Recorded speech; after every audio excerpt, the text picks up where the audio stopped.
I did actually want to talk about the Twitter files a bit because I haven't had you on the show since you broke that initial batch of Twitter files.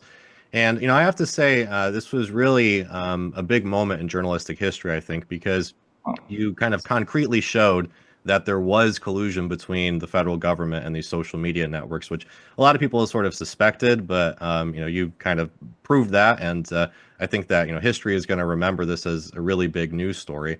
But just I'd love to know because I personally haven't heard you kind of talk about the genesis of this. How did all of this get started? And just if you could kind of walk us through sort of what you were given access to and what you were not given access to. Well, when Elon Musk bought Twitter, there were rumors that circulated almost immediately among reporters that he was going to open up Twitter's files. So I remember I wrote some kind of column that fall, kind of cravenly offering myself up for the role of somebody who would do that if you ever were to decide to open up Twitter's internal communications. And I don't know, maybe he saw that, maybe he didn't. But when he did get finally move into the offices in San Francisco, basically I got a call from the company kind of summoning me there, and I showed up. It was a very strange meeting. Typically when somebody gives you a reporter information, it's very clear what they want out of the enterprise, right? So you're talking to a whistleblower at the SEC who gives you documents proving that their superiors covered up cases into, I don't know, Morgan Stanley or Goldman or whatever it is. You know what the source is trying to do. With Elon, I asked over and over, what is it that you want out of this whole situation? And he kept, kind of saying, yeah, I want people to feel more confident that the company is transparent and that, and this and that. But I was never really sure. But anyway, we settled on initially on one story, which was going to be about the Hunter Biden laptop story. And the reason we did that is because there had been public comments from people like Mark Zuckerberg to the effect that, maybe the FBI interfered in the decision to, or urged the companies to suppress that story. And Twitter had famously locked that story up and even locked the New York Post's account. So I got access almost overnight to a huge batch of files related to that and that only. I'm sorry, can we just specifically, were you requesting certain files or this was going through lawyers, or how did that work exactly? So initially, here's what happened. I proposed that topic first because I was interested in, well, if there's FBI stuff, we'll find it here. And they thought that was a good idea. But the files came to me by way of, yes, a lawyer, ultimately. But that was for Twitter files number 1. And, it looked to me like these were batches of documents that had already been pulled for discovery in some kind of legal case. I never really found out what they were, but there was a lot of emails that all had to do with this one issue. But we didn't find particularly anything terribly damning in that first batch. What really sent the whole project into overdrive was a couple of days later when he brought Barry Weiss in, and then there was Michael Schellenberger in the room and some other people. And at one point they just gave us a couple of laptops and we had access to search for, I think it was every Slack chat for a 9-month period in 2020 and no supervision at all. And it was during that time period that we pulled, all kinds of stuff, and we took every attachment that we could. And that's when we found, the trail to the FBI, the DHS, even the CIA, the Director of National Intelligence, all of those stories came out of that batch for the most part. And then after that, we moved to a new system where every search had to go through legal review. And things were a little slower after that, but we still got good stuff. But I think it was that one like 2 week period early in December in 2022 when we got the most important stuff and it was about the issue you mentioned. Was there ever a time when you thought maybe some stuff was being kept from you, or you didn't get access to everything that you would have liked to, or that there were questions that you had that remain unanswered? Well, you always have to keep that in mind, right? I couldn't exclude it. My guess was that that was not going on at a high level because Elon seemed not to have any idea of what we were looking at for a while. Like, for instance, it was weeks before he knew we were looking at the FBI stuff. And he would just sort of pop his head into the office every now and then and say, everybody cool, you need coffee, anything like that. Like, that was the extent of his involvement for a while. The lawyers who were eventually doing the searches, I did occasionally think that they were maybe pulling things like privileged documents or things that might have exposed the company to long-term litigation. But all the same, they were still giving us things that were damaging to the company financially. And so I worried about it, but not that much. We also had a discussion early in the process about, well, how are we going to cover this if we don't know what's being left out, right? And so we decided that we were only going to do stories that were confirmable and that wouldn't be significantly changed by the appearance of some other document that might add new context, right? So when we found out that the company was having regular meetings with Homeland Security and the FBI, what else could come out that would make that not a story, right? Once we absolutely confirmed that that was actually the case, that when we figured out that the people who were on the email chain, some of those people were confirming those emails as real, right? So we knew that was a story, and then we just kind of focused on little things like that and tried to keep ourselves to those things. And I haven't told a lot of these stories because I haven't had a chance to yet, but there were a lot of things that we had to leave out because we only had glimpses, and we couldn't confirm the bigger part of the elephant. But all the same, I think we got important stuff doing it that way. So can you share like sort of any, theories that you have or things that you would have liked to have investigated more? Sure. I mean, we had some suspicions that that there were closer relationships between some of the federal enforcement agencies and some of those NGOs than was being let on. So, for instance, you'd have something like you might have a university anti-disinformation center that would crank out recommendations about content that that would then be passed on to platforms like Twitter and Facebook. And we had indications in some cases that those research centers were either being funded by or were in direct communication with certain offices in the federal government, particularly with regard to COVID.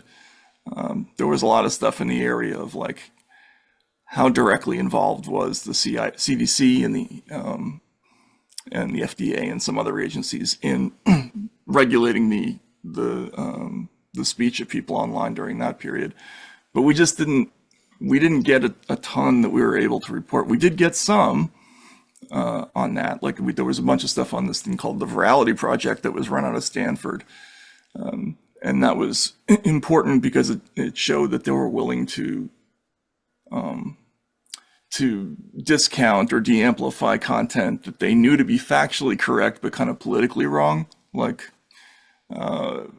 people who died after they got the shot, but they thought that promoted hesitancy, so they would recommend that that content not be shown. It was that kind of stuff. It was valuable, but it would have been better if we could have proved, or it would have been a bigger story anyway, if we could have proved that that came directly from, a government agency.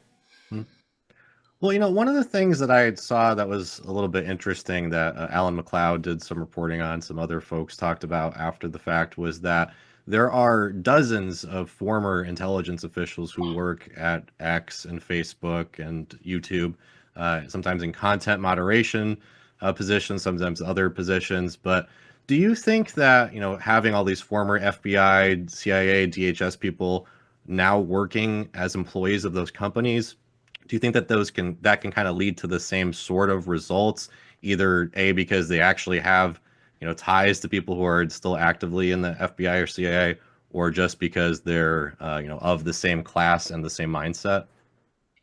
Yeah, absolutely, that's a problem, and it's the same thing as the stuff that I used to write about with banks, where you'd have, the former head of the SEC would be the lead partner at a corporate defense firm that defends all the banks, right? So the bank hires that firm. The former SEC chief is now your advocate. They go and they work out a backroom deal with the agency, and that's how everything kind of gets done behind closed doors.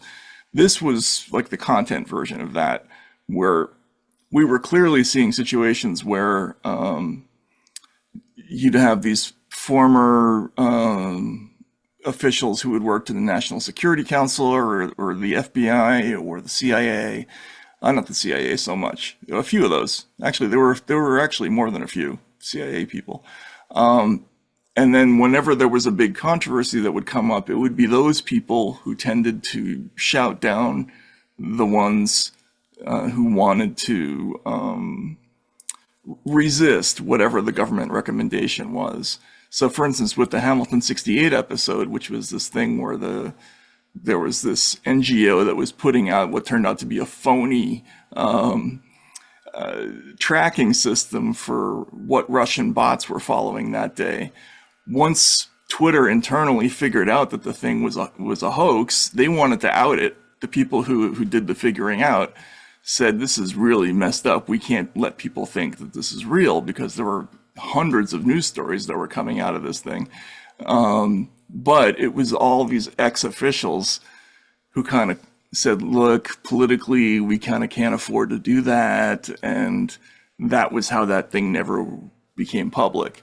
So yeah, there were definitely a lot of those things, and that's probably a major factor in why the companies are the way they are now. We were shocked when we first started to look through the LinkedIn histories just of the people who were in the email chains we were on. We were like, oh my God, like 1 out of every 2.5 of these people has been some kind of spook. It was really, really strange.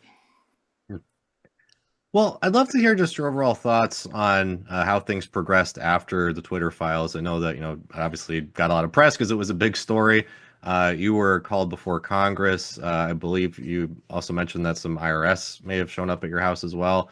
Can you just talk about sort of the aftermath of the Twitter files, and also, what you think, the short-term and long-term impact may have been? Well, I did testify before Congress in March of 2023, and I think that was actually, a significant moment. There were a lot of people who watched that, and the way the Democrats went after me and Michael Schellenberger in that hearing was so distasteful to a lot of people that I think they may have lost votes just from that hearing. Mr. Chairman, Americans can see through this. Musk is helping you out politically, and you're going out of your way to promote and protect him and to praise him for his work. This isn't just a matter of what data was given to these so-called journalists before us now. There are many legitimate questions about where Musk got the financing to buy Twitter. Chairman Jordan, Ranking Member Plaskett, members of the Select Committee, thank you for having me today. My name is Matt Taibbi. I've been a reporter for 30 years and a staunch advocate of the First Amendment. Much of that time was spent at Rolling Stone magazine. Ranking Member Plaskett, I'm not a so-called journalist. I've won the National Magazine Award, the I.F. Stone Award for Independent Journalism, and I've written 10 books, including 4 New York Times bestsellers. And while I was testifying that day, an IRS agent came to my house, and I later learned that the case against me was opened on the day that I dropped a pretty big Twitter file story. It was Christmas Eve before that New Year, so that was opened the case on Christmas Eve. Yep, yeah, the case was opened on Saturday, December 24th, 2022. Wow, those guys are really committed to their jobs, huh? Jeez. They really are, yeah. And it's funny because I thought, there's no way this is related, right? When I first found out about the IRS coming, I thought there's just too stupid for the IRS to try to send somebody to my house to, I don't know, intimidate me into not doing a story. Like, what's the point of this? But when I got the report back from Treasury through the House Weaponization of Government Committee, and they showed me all the documents, but when everything was filed and what the issues were. I mean, they were looking up to see if I had a carry permit, if I had like fish and game licenses. I mean, it was a really weird packet of information they had looked up on me. That was a strange thing. It was unsettling for the first time, I would say, in my career. But the only thing I'd say is subsequently, we did a lot of work after that on trying to uncover more about how this whole state censorship apparatus worked. And this went hand in hand. There was a Supreme Court case called Murphy v. Missouri that did make it to the Supreme Court. It was sent back to the lower court, but it still brought a lot of attention to the censorship issue. And I think, I do think it had a role in the last election, because a lot of people, according to the polls anyway, were concerned about free speech, which they weren't even a couple of years ago. So, I'm not sure how to feel about that, because I didn't, the objective for me wasn't to get Donald Trump elected. The objective was to uncover more about this censorship thing. But I do think, we did succeed in at least making it something people were aware of, which was good. Yeah, I mean, I think it became, a major issue. We saw it in the vice presidential debates when they were asking Vance about J6, and he started talking about social media censorship. So, it's definitely become a major issue. And again, I think because you broke a major story. So, yeah, Matt, I know we've been going for an hour. Do you happen to have any time for a few quick patron questions? Sure. Yeah. Okay. And this relates to Twitter files. Why did he decide to work with Undead FOIA to reverse engineer the Twitter files? Is it because he believed the Twitter files releases to be a limited hangout? Does he think Twitter cherry-picked what they gave him? Well, we didn't reverse engineer what? What did he say? To reverse engineer the Twitter files. Well, no, I mean, so what I've been doing with Undead FOIA is basically sending a gazillion FOIA requests to every state-funded anti-disinformation research center in the country to try to find out what relationships they have with agencies like CISA or the Global Engagement Center or the FBI or the FITF, and just basically just try to learn more about how these groups are funded. The genesis of that was that there was a moment in the Twitter files where we thought we had a really big story.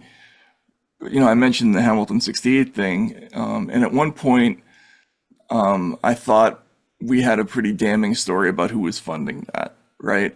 And in pursuit of trying to get that story, I hit upon this Inspector General's report that listed all of the contract recipients of this State Department anti-disinformation group called the Global Engagement Center, and they were all redacted. Every single one of the recipients except for 3 were redacted, like 36 out of 39. And I thought that was so weird. Like, why would this have to be a national secret? And so we just decided at that point, let's figure out who all those people are, if we can, by sending out FOIA letters to everybody we think might be a recipient. And so that started it. We were looking for who were the funding recipients for this State Department, basically. But that led us into all these other